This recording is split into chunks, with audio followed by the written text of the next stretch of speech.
Tonight, we're going to look at charity fraud. Now, this is a type of fraud that directly affects those people who need our help the most. Hurricane Katrina, the tsunami in Japan, earthquakes in New Zealand and in Haiti. Who can forget the images of injured children and homeless families among the dead and the dying? And naturally, we all want to help these victims of disasters, and many of us do. In fact, billions of dollars are raised worldwide each year to help. But whenever there's human agony and suffering, the fraudsters are there, and all they see is profit and opportunity. After Hurricane Katrina, 4,000 websites materialized almost instantly to raise money for the victims. As you can imagine, unfortunately, many of these websites were fraudulent. But there's another type of charity fraud that tugs at your heartstrings even more. In our first segment, we'll show you how people in your own community can claim to have cancer and beg for donations to help fight their disease. They prey on their friends, relatives, and their neighbors. They even change their appearance to convince you of their illness. We'll show you how to avoid these frauds and make sure that your money reaches the victims who truly need it. Seeing someone go to that extreme for a charity fraud is unusual. Quite shocking, and I think people feel very hurt by this type of fraud. In talking with her, in seeing her, they believed that it was due to chemo treatment.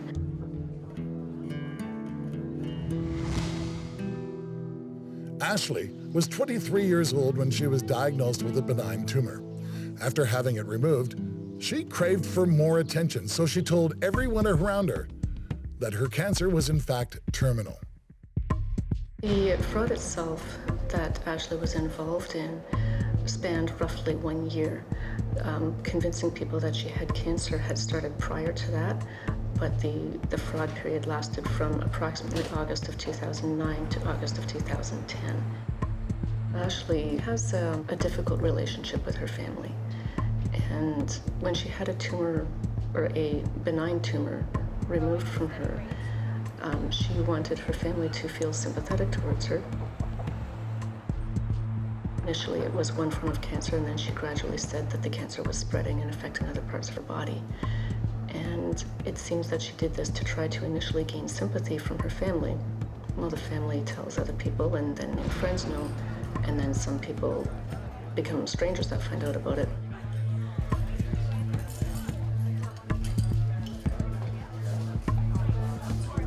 The money that she gathered, she used to pay for basic things that she needed.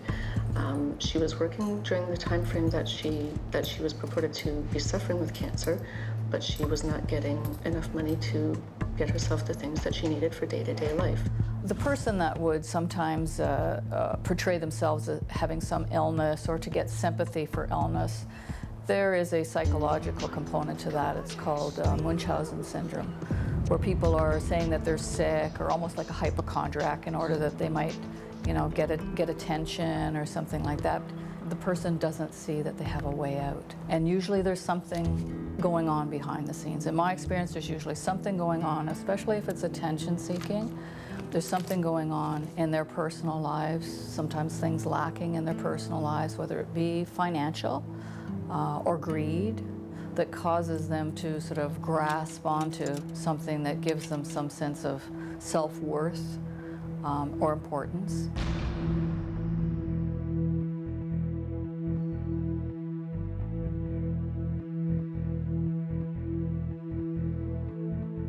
They just get so in over their heads with the story, and it just ends up spinning out of control. So she shaved her head and shaved her eyebrows and tweezed out her eyelashes.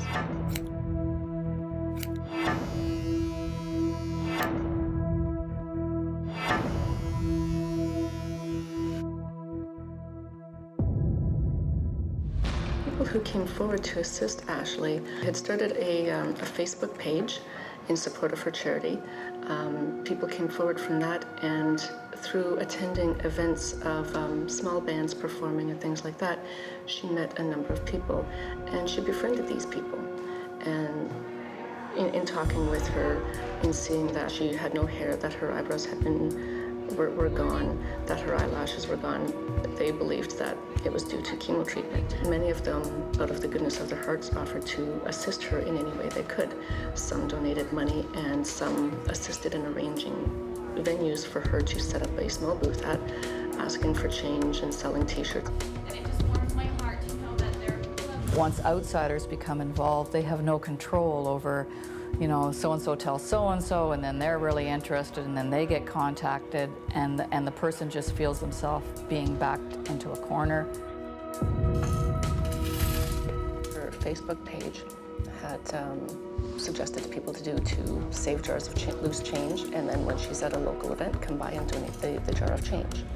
And she actually collected money through this and through the sale of t-shirts. It was at no time registered, there was no bank account for it, nothing. Eventually, people became suspicious of Ashley and began to ask questions about her behavior.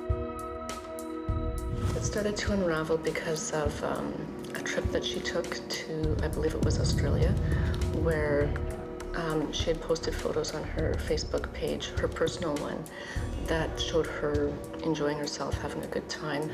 So there were some inconsistencies that began to arise, and people started wondering, okay, what's happening here?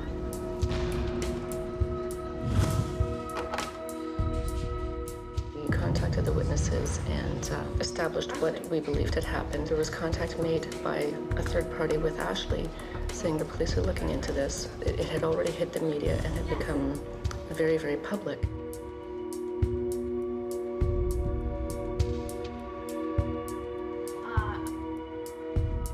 She came in immediately, and she was arrested, and I went through an interview with her. She confessed in the interview, and she was very remorseful in the interview for what had happened.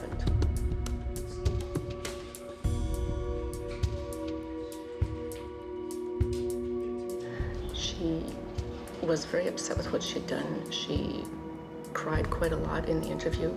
She confessed fully to what had happened. She advised that the money had been used for herself and not for frivolous things, but for basic necessities of life. One of the things that came to light is that she also went so far as to attempt to hire an actor to come to her home while she had someone present and pretends to be a doctor doing a house call to confirm that she had cancer and to continue with the treatment. The person had actually refused to do it. Legitimate charities become very harshly hit by things like this because people become very skeptical about giving to charities, which, although it's fine to be skeptical to avoid suffering from a scam, you also have to trust enough to give to legitimate ones, because those legitimate charities give back to the people who truly need it, so those people end up suffering because of one person who does something like this. Educating yourself, asking questions, being aware, and if you don't like what you're hearing and you're not satisfied with the answers, there are lots of other charities out there. So you should go to another charity if you're not getting the answers you want. She received a little bit over a year of house arrest, followed by 2 years probation, and she's also required to do some community service work, which cannot have anything to do with charities or collecting money for charities. In that time frame, although it's difficult to estimate how much was collected because a lot of it was pocket change that was donated in the sale of t-shirts, and there's no records kept.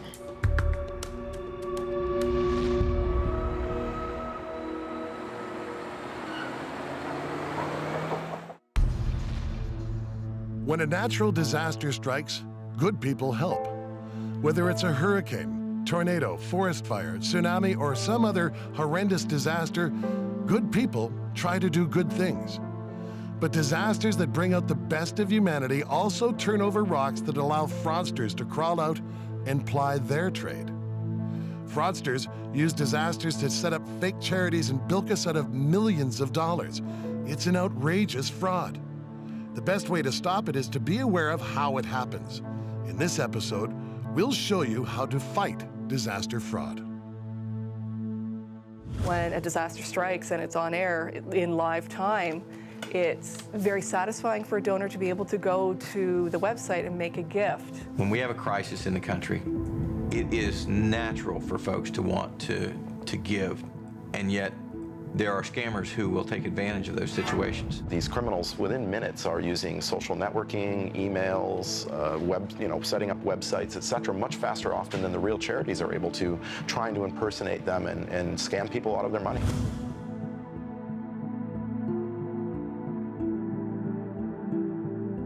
We see over 30,000 websites every single day that are being either infiltrated by scammers or being set up by scammers. So it's a very big problem. More than half of the money that we do receive will come online. So Doctors Without Borders, like any other nonprofit or commercial organization, is not immune to phishing schemes, email hoaxes. Phishing is a fraudulent practice of sending emails in order to trick people to reveal personal information, such as their credit card numbers. We've seen some themes in the ones that have gone around where people are claiming to be us. An email will be sent around from someone purporting to be, say, a nurse, looking for money to help her get out of that country, a plane ticket home, or to bribe a border guard. That's garbage. Doctors Without Borders takes care of its aid workers. It's my role to raise all the private income that we need to make sure our medical services are delivered in 70 countries around the world.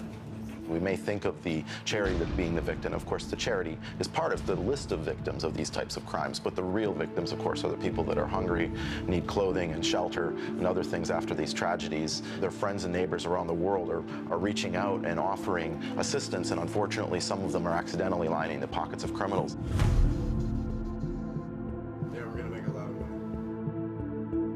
There are many different people involved in organized crime on the internet, and it includes everyone from perhaps your neighbor all the way to somebody around the other side of the world. I mean, the internet enables us to communicate so freely anywhere and instantly, and that works both ways, both for the people working for good and those that are perhaps working to defraud the good.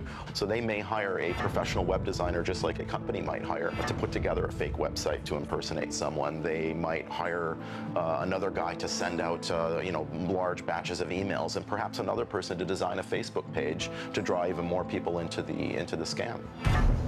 Yeah, I got the money.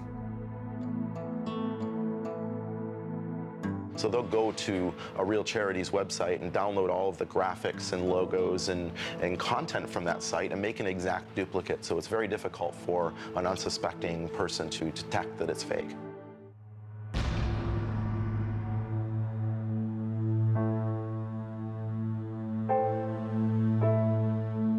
For me, it was quite personal because I had worked in my prior career with the Mississippi state government down there, so I was very familiar with what the coast looked like prior to Hurricane Katrina.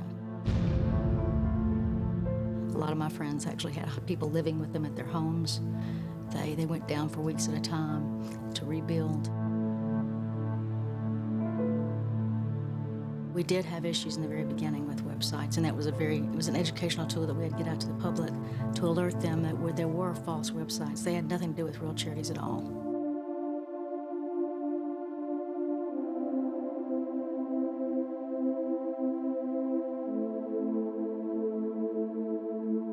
Rescues, helicopters, plenty of pictures circulated on that.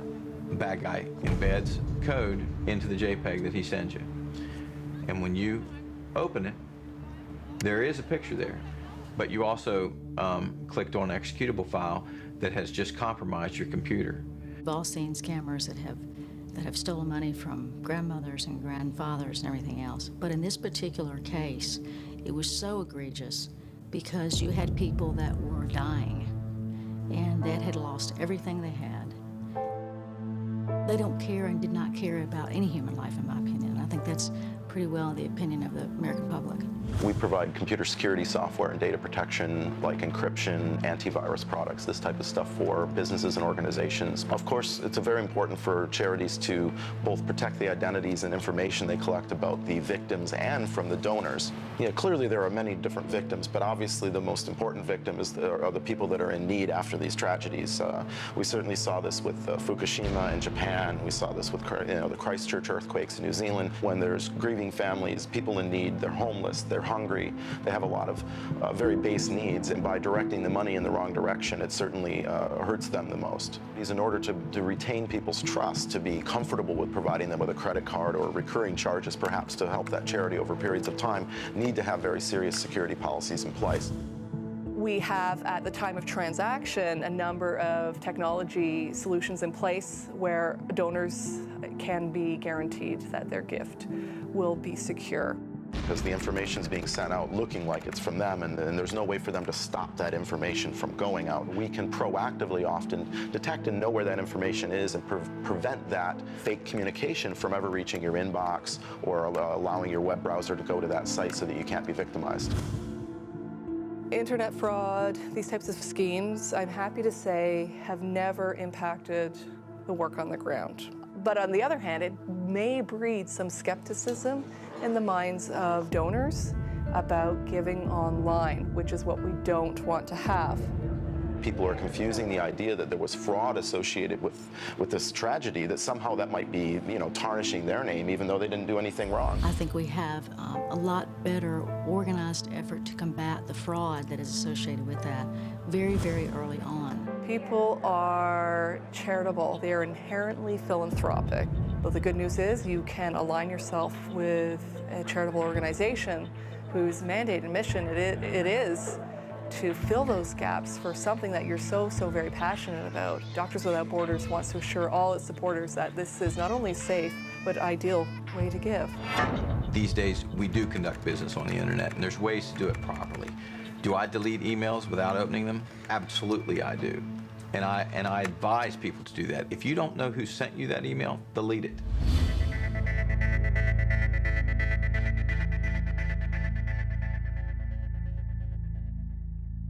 One time I was in Bangkok, and it was right after the tsunami, and they tried to set up all these fundraisers and stuff, and they had a television there that was showing clips of the tsunami. And what that was a diversion for people to get together and watch television as 3 or 4 guys would go around pickpocketing the people that were watching the TV, all these clips of the tsunami relief.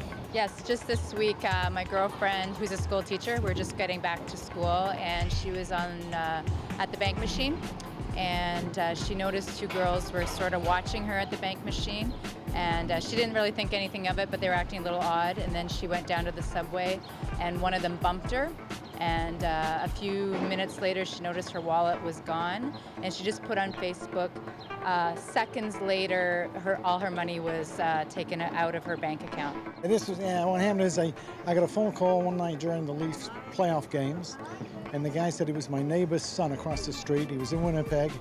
He'd been in a fight. He was in jail. He couldn't tell his dad. Could I go out and send him some money? Because I thought, hey, it's the kid across the street. He then told me to go to Money Mart. I went to Money Mart, transferred the money.